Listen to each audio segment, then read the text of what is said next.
Hello princesses! Today I'm going to be talking about the Etude House Fixing Tint. I finally have all 8 of the colours of this one.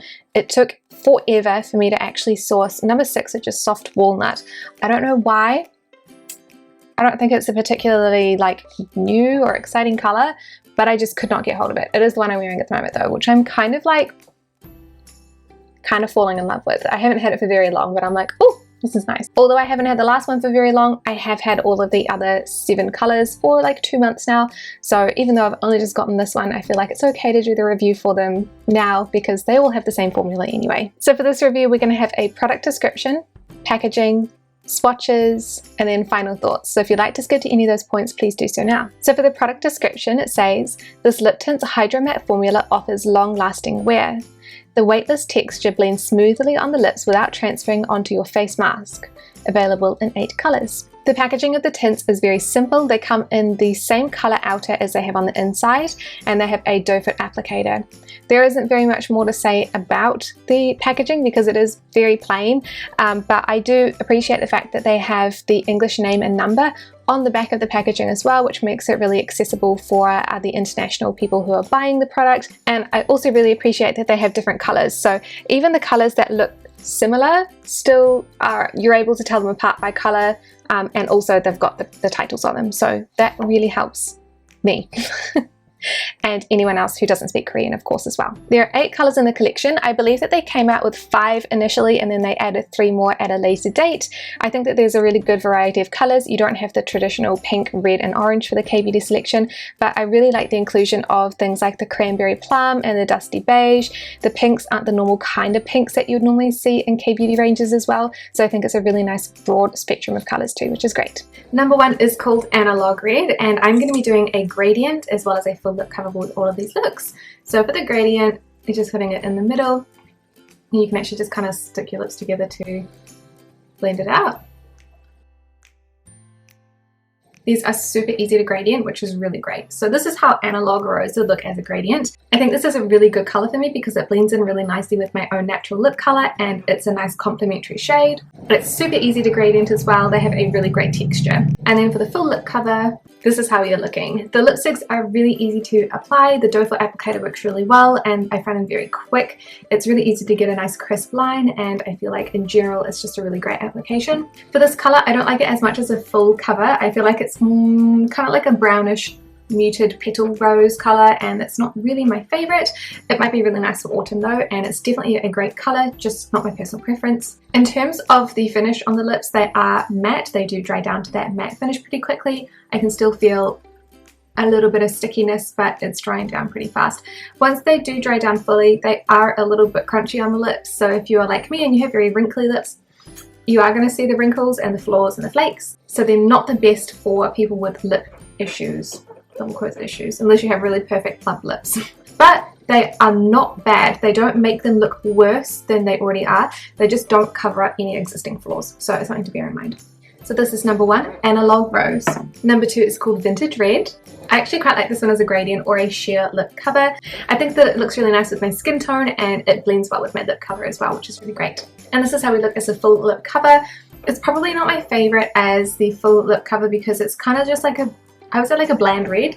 It's more of a warmer tone orangey red, and that's not my personal preferences for reds. I like more of a berry tone or blue tone. I do think that there is a place for this, and I think that it looks nice, but it's not one that I gravitate towards, so I don't get that much wear out of it. This is number 2, Vintage Red.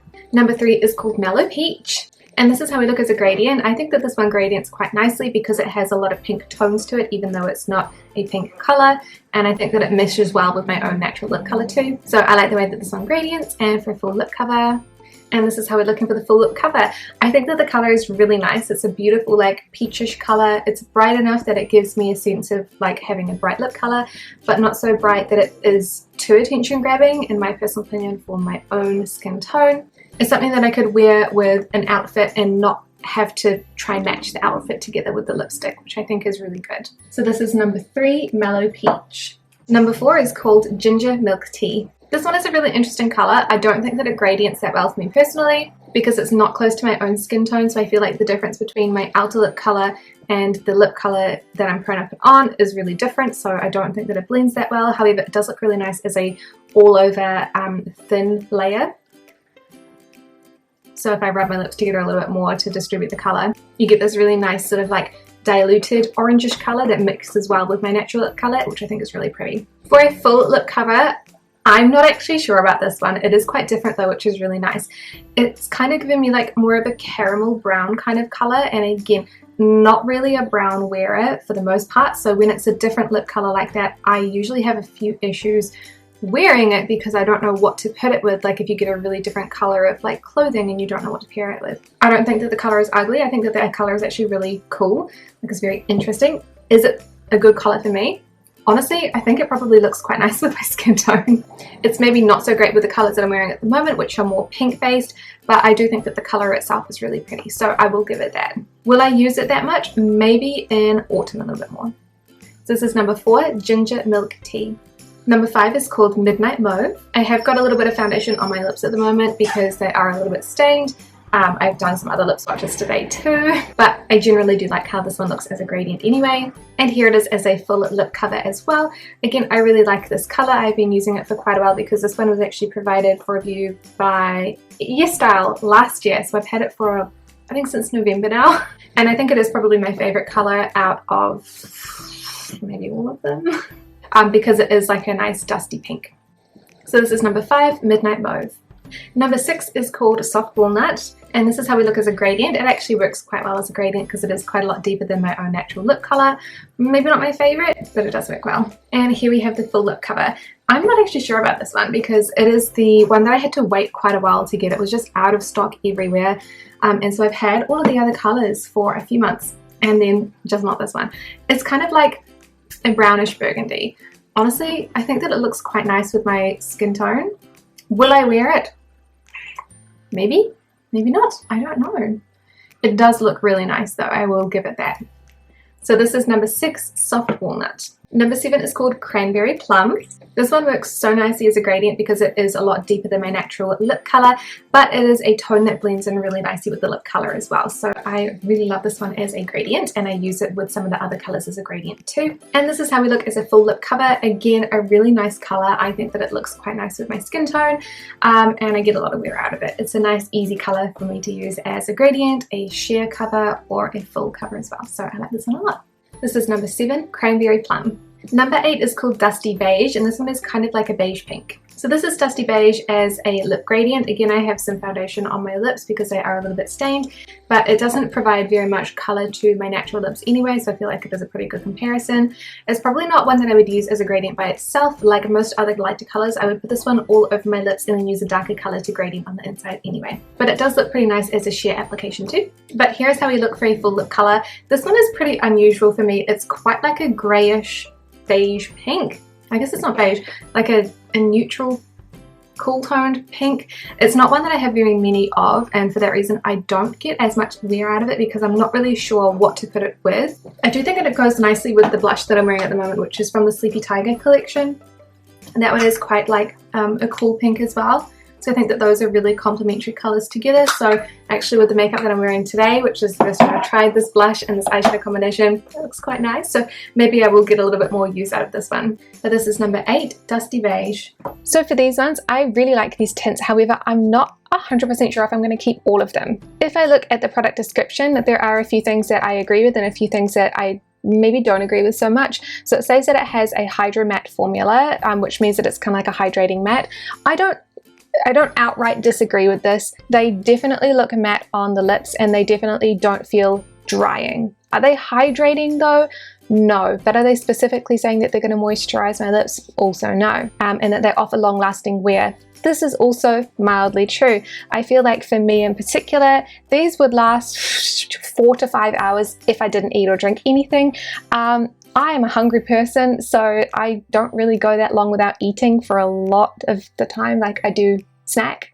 So I feel like if I have anything that is like oily or anything that's particularly wet, like a drink, or like, I don't know, a snack that's not like a dried chip or something, yes, I am going to get a little patch of wear in the center. Is it easy to put lipstick over the top of it?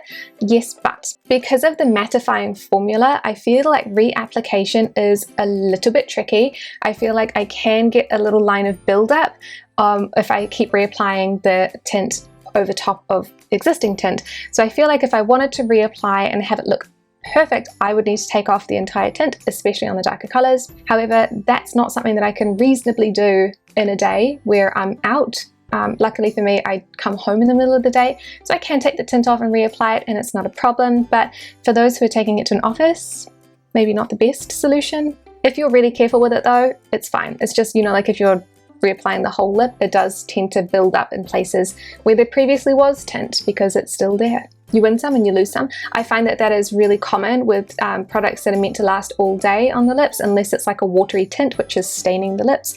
If the product is going to sit on the lip and you're going to reapply product over top of it, then you're going to build the product up. It's just how it works. It also has the weightless texture blend smoothly on the lips. Yes, it does blend very well on the lips, and it is very weightless. It's a very thin formula, so that's absolutely true. And then the last part is not transferring onto a face mask. I would say that that is untrue. Unless you are using a very, very, very small amount and it's a very light color, you're going to get some transfer. So I have soft walnut on at the moment. It's been on for about 10 minutes, so it should be fully dry. But even with just like a little kiss for a second, you still can see tint because it's not fully matte, and if it was fully matte, I think it would be very uncomfortable on the lips and it wouldn't look as nice. So again, you win some, you lose some, but I would prefer personally something that is not fully transfer proof because I feel like that makes my lips look horrible. It's not bad though, like you can kind of like pat or touch your lips and get minimal transfer for a color that is this dark. I think that that's pretty good. So I'm happy with the medium. However, if you are buying this specifically because you want to put a mask over top of it and have the lip tint come out perfect underneath, I would say don't do it because you're going to get transfer, and especially with the darker color, I would be worried that the tint would kind of like merge down my chin from talking. So yeah. All in all though, I actually really enjoy the product. I feel like I may keep a few of these, but maybe not all of the colors, because I think that a lot of the colors are either repetitive, so a lot of the reds in particular, I think that I've got in my collection already. This soft walnut color though is pretty unique. I don't think I have that, along with something like the ginger milk tea, which is number 4, which is an orange. I know. I don't think that I have that in my collection either because it is quite a unique caramel kind of brown. And maybe like the dusty beige, which is number 5. That one as well is a little bit more unique because it's more of that purpley kind of color. So there are some winners and there are some that I probably just won't keep just because they'll be duplicate colors. But I do really like the texture on the lips, and I think that if you have flawed lips that are wrinkly or have flakes and you don't particularly like traditional matte lipsticks because they emphasize those flakes too much, I would recommend trying out one of the colors to see if you like them, because I think that they are, for a matte lipstick, more flattering than the usual matte lipstick. Does that make sense? I hope that makes sense. But thank you guys so much for watching this review, and I will see you in the next one. Bye!